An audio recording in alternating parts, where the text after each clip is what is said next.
गोलाची का शहीदों के सम्मान तिरंगे की शान। ऑपरेशन सिंदूर के शान में निकाली गई तिरंगा यात्रा। बीजेपी के पूर्व विधायक कुलवंत बाजीकर के नेतृत्व में भवानी मंदिर से लेकर शहीद उधम सिंह चौक तक निकाली गई तिरंगा यात्रा। Gold medallist Olympian Harvinder Singh ने भी तिरंगा यात्रा में लिया भाग। तिरंगा यात्रा में युवाओं और महिलाओं का जमवाड़ा जन सैलाब। ऑपरेशन सिंदूर की कामयाबी के लिए भारतीय सेनाओं के सम्मान और धन्यवाद देने के लिए पूरे देश में निकाली गई तिरंगा यात्रा।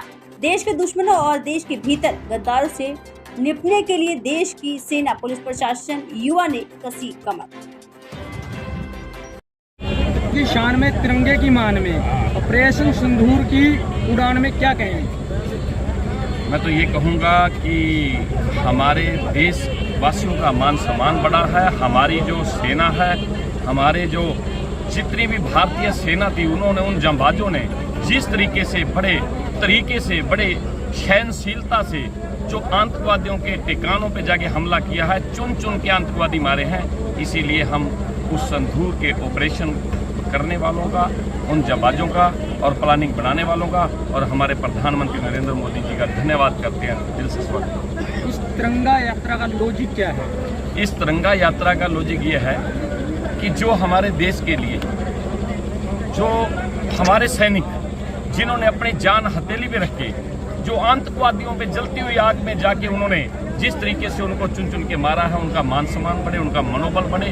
उनको ये हो कि जिनकी हमने रक्षा की है वो हमारे को देख रहे थे और हमारे को आशीर्वाद दे रहे थे। इसीलिए वो यहीं के बच्चे हैं। किसी का बेटा है, किसी का भतीजा है, किसी का अंकल है, वो हमारे जाबाज हैं।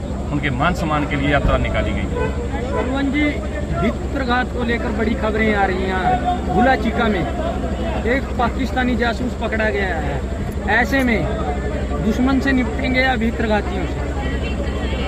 देखिए, ये कुदरत का नियम है कि अगर कोई फल भी, पेड़ भी बहुत सुंदर पेड़ हो, उसमें बहुत से फल लगे हैं, लगभग क्विंटलों के हिसाब से फल लगा है, अगर उसमें एक फल अगर कहीं कोई दागी हो तो उस पेड़ का क्या कसूर? अब इस समाज का क्या कसूर? हो सकता है वो जांच का विषय है, क्या पता वो सच्चाई हो या झूठी अफवाह हो, क्योंकि वो जांच का विषय है। वो हमारा देश इस चीज़ को देख रहा है, वो जो हमारे देश के रक्षक हैं वो इस चीज़ को देख रहे हैं। वो अपने आप इस चीज़ का निचोड़ निकाल लेंगे। उसके बारे में मैं और आप तो क्या कह सकेंगे। एक छोर पर तो आप लड़ रहे हैं देश की शान के, दूसरी तरफ देश के सैनिक और ऑपरेशन सिंदूर, क्या कहेंगे? देखिए, बिल्कुल आज की जो ये तिरंगा यात्रा है, इसका मेन मोटिव भी यही था कि जो हमारे सैनिक सरहदों की रक्षा कर रहे हैं, उनकी छत्रछाया में ही हम सब देशवासी अपने आप को सुरक्षित महसूस कर रहे हैं। कुछ दिनों पहले पहलगाम में जो कायराना हत्या की गई देश के नागरिकों की, उसका बदला भारत सरकार ने, भारतीय आर्मी ने ऑपरेशन सिंदूर के रूप में लिया। आर्मी का धन्यवाद करने के लिए कि हम उनकी वजह से सुरक्षित हैं। अपने आप को हम सब आज यहाँ पे इकट्ठे हुए थे। हमारा जो पूरा गोलाची का शहर, पूरा इलाका था माननीय कुलवंत बाजीकर जी के नेतृत्व में।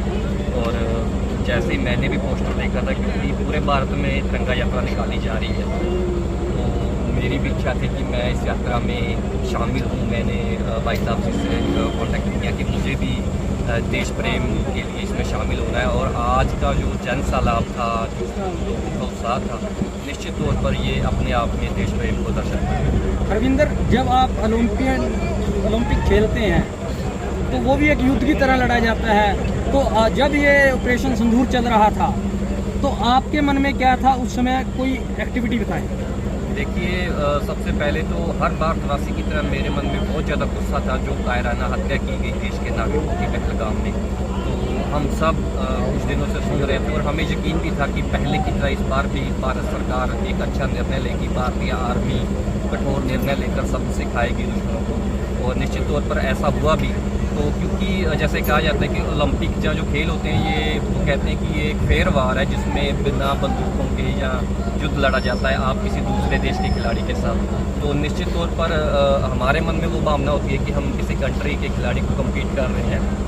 और ऐसा ही हमारी भारतीय आर्मी ने जो कर दिखाया कि अगर देश की तरफ किसी ने आंख उठाकर देखा तो उसका अंजाम क्या होगा। निश्चित तौर पर ये अच्छा मैसेज दिया है और हम उम्मीद करते हैं कि भारतीय सेना आगे भी इसी तरीके हमारे सरहदों की रक्षा करेगी। सर, लास्ट क्वेश्चन, जो भीतरघात कर रहे हैं, देश को नुकसान पहुंचा रहे हैं, क्या मैसेज कन्वे करना चाहिए? देखिए मेरा मैसेज तो यही है, अभी कुछ दिनों पहले भी जो मामला आया कि बहुत कम उम्र के युवा जो शायद भटक जाते हैं, लेकिन क्या है कि अभी ये सारा मामला जांच के अधीन है, तो माननीय न्यायालय को सारे तथ्य देखकर स्पष्ट करना है। तो इस विषय पर एक खिलाड़ी होने के नाते मैं टिप्पणी नहीं कर सकता, लेकिन हाँ, हमें पूरा यकीन है हमारे देश के न्यायतंत्र पर, क्योंकि हम लोकतांत्रिक देश में रहते हैं।